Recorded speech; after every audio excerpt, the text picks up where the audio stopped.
Hi, and welcome back to the Rich Life Diaries podcast. In today's episode, I'm going to talk about being stuck in a rut and how you can get out of it. So stay tuned for this one. Welcome to Rich Life Diaries, the podcast where we talk real strategies for creating abundance, building a business you love, and designing a life that actually feels good. If you're done playing small and ready to create your dream life, you're in the right place.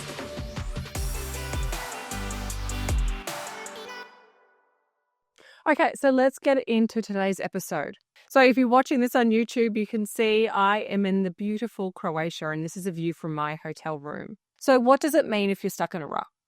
It could mean that you're feeling a bit just lackluster about life. You're feeling a bit depressed. You feel a bit stuck. Life can feel like Groundhog Day. You feel lost. You don't have direction. You don't know what life's all about. All of those things can mean that you're stuck in a rut. And being stuck in a rut is completely normal. Most of us human beings go through that period at least once in our life, if not more. I've personally been stuck in plenty of ruts, so I can speak from my own experience and give you some advice today in this episode on how you can get out of that rut if you are stuck in one. So why do people get stuck in a rut? Well, from my own personal experience, I do feel like it can be from a range of reasons. It can be due to boredom. Maybe your life just feels like the same old day in, day out thing. You're not doing anything that you're passionate about. You're in a job, you're in a situation that you're unhappy about. So a job, relationship, or it could be anything really. But you're basically in a situation that doesn't bring you life. It just kind of drags you down. So they're all common sort of things that could make you get stuck in a rut. Also, traumatic experiences in your life can kind of push you into a rut, and I can speak from experience with this. So you can have a few traumatic sort of things happen. They just put you in a bad mindset, and then before you know it, you just feel like you're stuck in this, in this rut, basically. So there's a lot of different things that can get you stuck in that sort of negative spiral, or feeling like, life can be a bit boring and a bit shit. Another thing that can get you stuck in a rut is you're not somebody that has any goals. So you don't have a vision board, you don't have goals in life. It's almost like getting in a car and having no destination, putting nothing on the GPS and not knowing where you're wanting to go. And I feel like this is where a lot of people fall down, including myself, and how you can easily get stuck in a rut because you don't have a map to follow to get you to your dream life or where you want to go. So this is a really common one, I feel like, for people that are stuck in a rut. Most of the time it's because they don't have a vision of what they want their life to look like. They're just living day to day, doing what society tells them to do. Okay, I'm a human. I must get married by 30, have kids by 35, get a huge mortgage that I can't afford, work a 9 to 5, work hard, climb up the career ladder, and then what? Then retire and wait to die. This is the biggest lie that human beings get told from a young age, that expectations on what life should look like. And it's an absolute load of bullshit. Your life is designed by you. We all have traumatic experiences happen to us, sure. But you've got to get up and keep going, and don't let those things stop you from living a life that you truly want. And if you don't have clarity on the kind of life that you want, this is when you're going to get stuck in a rut, or you're going to feel lackluster about life. Because as I said before, you need to have a map. You need to know what that perfect life looks like. And if you've never sat down and asked those hard questions to yourself, like, what do I want? What am I here for? I know I've been there myself. I know I was like everybody else in my 20s. I thought by the time I'm 30, I need to find a husband, I need to get married, I need to start popping out kids. I never considered any other options for myself because I just listened to society.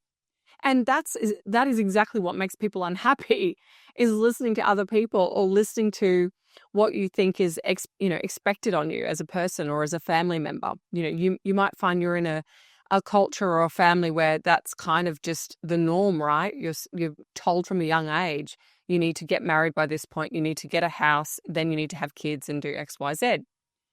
All of that is just a load of BS. At the end of the day, you're responsible for your life. As I said before, things can happen to all of us, but that's no excuse as to why you can't live your dream life. So, my point is, you need to get really clear about what you want your dream life to look like, and be selfish and don't take any notice of the noise around you or what we get told in society on what we should be doing and what a perfect life looks like. Everyone's perfect life is different. So the first step to get out of your rut is to sit down and get some clarity around what you want. Not what your partner wants, not what your mum wants, not what your cousin wants, what you want. And I know that's a tough question, and some people struggle to answer that because a lot of people go, oh, I don't know what I want. And I was definitely in that situation, up until I was 30, I genuinely thought I wanted to get married and have, a couple of kids. And that was the path I was kind of going down.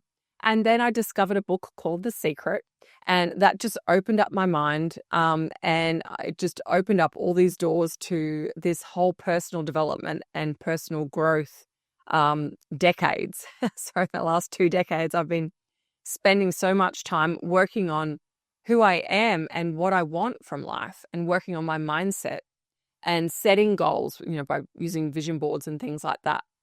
And becoming really clearer about the kind of life that I want to design, the kind of life that I want to live, the kind of life that when I'm dead or on my deathbed, I can look back and I can feel like, I want to give myself a high five and go, well done. You did everything you wanted to do. You didn't live a life in fear. You pushed through boundaries. You didn't follow the norm with what everybody tells you to do. You created your own pathway. You did what you wanted to do. You lived a full life, and now you're ready to go. See you later. That's what I want for myself on my deathbed. I don't want to be on my deathbed and people go, oh, well, she was a really hard worker and, she was a whatever. She made a lot of money and had all these houses and whatever. I don't know. None of that matters. At the end of the day, your life is your life and you're in control of your life. And if you're in a rut, you can pull yourself out of it. You just need to get clear around your goals and what you want in life. So then you have a map to follow, basically. So I personally do this with vision boards. You can do it any way you want. You can write down goals and what you want for the next 5 years, 10 years of your life, whatever that looks like for you, whatever works for you. But I'm a visual person, so I love vision boards. So make sure you start there, start writing down things that you've always dreamed about. And if you're struggling to work that out, look back at when you're a child and what you loved doing when you were a child. There's always some keys there that, show you what you could be doing now. Things that you love doing as a child will probably be things that you love doing now. Now, some other reasons why you might be stuck in a rut is you probably don't look after yourself. You put other people's needs before your own. You don't have a self-care routine. You look after everybody else. And I tend to find this a lot with mums. They become a mother and their whole thing in life is to take care of their family. And I get that. And that's a really important role. But you also need to take time out for yourself. Self-care is really important. And that's why I'm doing this podcast now while I'm on holiday for 4 weeks in Europe, because I really wanted to, I like to live my truth and I want to lead by example. And I'm somebody that I book regular holidays. Now, I understand not everybody has the financial means to do that. And I'm not saying, go to Croatia for 4 weeks or whatever of the year. I'm just saying whatever that looks like for you. That could be a short trip somewhere local for a couple of days with your family. It could look like anything. For me, self-care is holidays, traveling, and pampering. So I love doing things like, booking in a day spa and going to get a massage and a facial, all of that stuff. It's all self-love and it's all looking after myself. And we all get burnt out. We're all busy. Everybody's busy. We live in a world now where we're all juggling 20 things at once. And that's completely normal and that's okay. But you really need to take time out.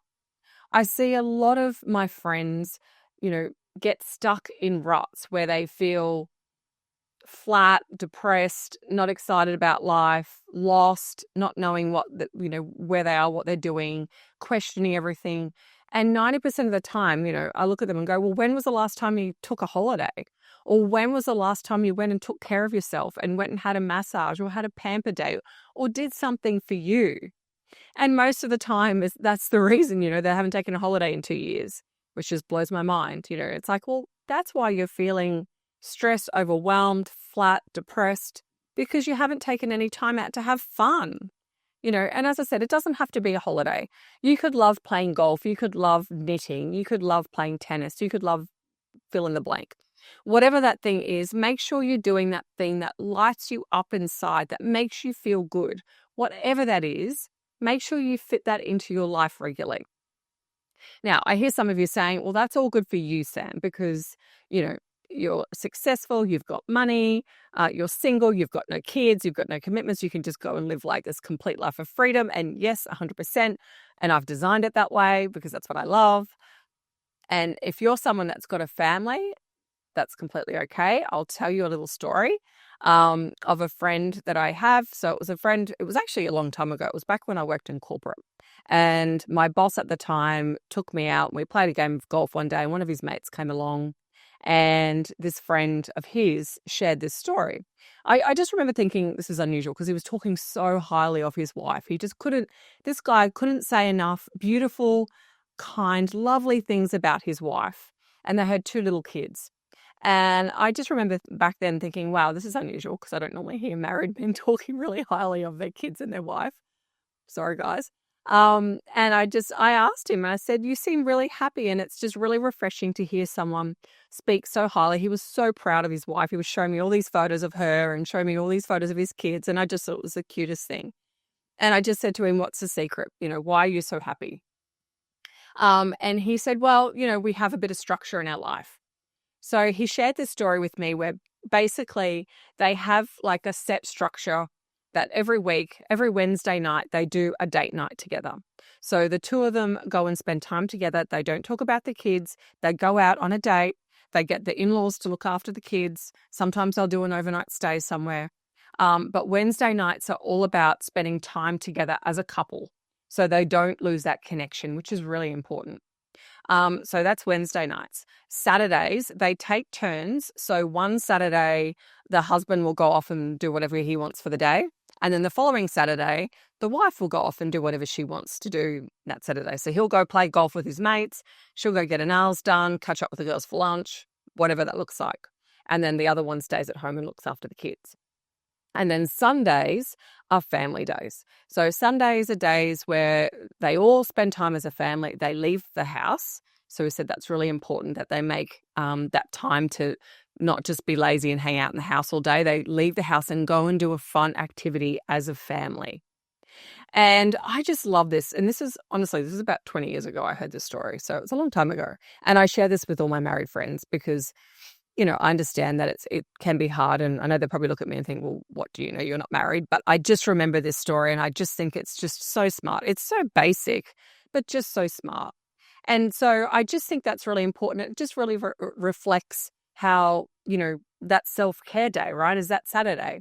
So that's the day that the husband or the wife can go and spend a day to themselves so they don't lose themselves in family life, which I do see a lot of with a lot of my friends that have got kids and partners and things like that. I just think that's really important. Regardless of your situation, if you're married, if you're single, you really have to take that time out for yourself and do things that light you up or things that you love. And as I said, for me, that looks like traveling. Or, getting pampered and things like that. They're things that make me happy and light me up. They could look very differently to you, and that's okay. You just got to find those things that you love doing and make sure that you have a map to follow. So goals, vision boards, whatever that looks like for you, make sure that you understand what you want in life. There's no point getting in the car and having no destination, as I said before. So before we finish up today's episode, there's one more little thing that I just wanted to share that I strongly believe, and what I've noticed in my own life in the last nearly 50 years, is I feel like when you're on the right path in life, the universe or God, whatever you believe in, shows up for you. So I guess how this sort of ties into our whole episode of talking about being in a rut is if you're unsure, like let's say you sort of say, okay, I'm going to write down these goals and I'm going to start doing these things and taking action on these new things. And let's say you sort of think, well, actually, I'm not sure if this is right for me. What I tend to find in life is when you're on the right path, the universe flies all the doors open for you. So I feel like, and I try to sort of, listen to this more as I'm getting older. So when I'm in a situation and I've made a change to something or I'm going down a different path in life with something, and if there's lots of roadblocks. So if I find that, I'm just getting lots of hits, like, no's, like I'm trying to do this and it's failed, like I'm trying to do this and it fails, like, and it's not happening and it's not flowing. I truly believe that that's the universe telling you that this isn't the right path for you. Look at a different path. So I am a big believer, as I've said before in previous podcasts, I am a very spiritual person. And I do truly believe this in life. I feel like when you're on the right path, the universe will show you the way, or the universe will make things easy for you. So as an example, when I first moved back to the Gold Coast from Sydney, I was really skeptical. I didn't know if I was going to like it. I didn't know if I was going to stay there. I was feeling, a little bit apprehensive about the whole thing. And I knew it was a right move within 2 weeks. And the reason why is because I found my dream apartment. Literally, as soon as I moved there, I lived in this beautiful beachfront apartment. So that that kind of came through easily. I also found all these female friends. So I had like 20 friends within the first few weeks. So I just connected with all these women and then we're all going to do these fun things together. And, it just felt like everything was flowing and everything was so easy. And I just believe that when the universe is telling you you're in the right place at that time, it makes things easy and it all just flows to you. And that's sort of my example of what I mean by, when you're on the right path, the universe just opens all the doors up for you. And then if you're on the wrong path, that could have looked like I couldn't find a place to live. I made no friends. I was sitting around by myself for 6 months trying to find friends and it was just not happening. It could be all the negative roadblocks that are coming up. Sometimes I just feel like that means you're on the wrong path. So maybe you need to look at a different path. So I just wanted to finish today's episode on that little share because I just truly believe that really fits into the whole being stuck in a rut. Because you might be, maybe right now, if you're stuck in a rut because you're on the wrong path, maybe you're knocking on a door that's not a door that you're meant to walk through. And that's okay. Maybe you just need to broaden your horizons a little bit and look at other doors.